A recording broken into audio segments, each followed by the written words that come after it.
एक ठंडी और स्याह रात थी।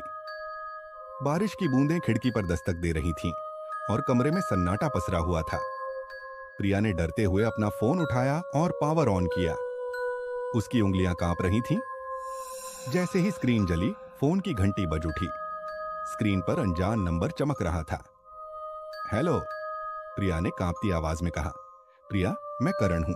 मैं तुम्हारा पति हूं, लेकिन भविष्य से तुम्हारी जान खतरे में है। प्रिया का दिल जोर जोर से धड़कने लगा। वह ठिठक गई।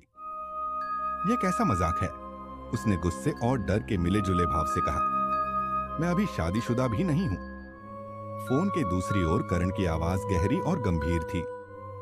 यह मजाक नहीं है। 4 साल बाद तुम मुझसे शादी करोगी, लेकिन अगर तुम अभी सतर्क नहीं रही तो वो दिन कभी नहीं आएगा। तुम्हें एक व्यक्ति से बचना होगा। उसका नाम कबीर है। उलझन और सवाल प्रिया के दिमाग में जैसे तूफान आ गया। उसकी सांसें तेज हो गईं।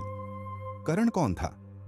क्या यह सच था, या फिर यह कोई साइकोपैथ था जो उसकी जिंदगी के साथ खेल रहा था? लेकिन करण की आवाज में कुछ ऐसा था जो प्रिया को मजबूर कर रहा था कि वह उसकी बात पर ध्यान दे। तुम्हें मुझे क्यों बचाना है और मैं तुम पर क्यों भरोसा करूं? प्रिया ने पूछा। करण ने गहरी सांस ली। क्योंकि तुम्हारी मौत सिर्फ तुम्हारी नहीं होगी, यह मेरे और तुम्हारे पूरे भविष्य को खत्म कर देगी। तुम मेरी जिंदगी का हिस्सा हो और मैं तुम्हारा। कबीर की सच्चाई, करण की बातें दिमाग से हट नहीं रही थीं। प्रिया ने खुद को संयमित किया और करण के दिए हुए नाम कबीर पर ध्यान देना शुरू किया। कबीर, जो उसके ऑफिस का नया सहकर्मी था, हाल ही में उसकी तरफ खास ध्यान देने लगा था। उसकी मुस्कान में कुछ ऐसा था जो असामान्य लगता, जैसे वह कुछ छिपा रहा हो। करण की कॉल फिर आई। कबीर तुम्हें एक एक्सीडेंट में फंसाने की योजना बना रहा है। यह सब सोच समझकर किया गया है। अगर तुम सचेत नहीं रही तो वह तुम्हें खत्म कर देगा। प्रिया अब हर पल सतर्क रहने लगी। कबीर के हर कदम पर नजर रख रही थी। वह समझ गई थी कि उसकी जिंदगी खतरे में है। खतरनाक मोड़। एक शाम कबीर ने उसे अकेले एक मीटिंग के लिए बुलाया।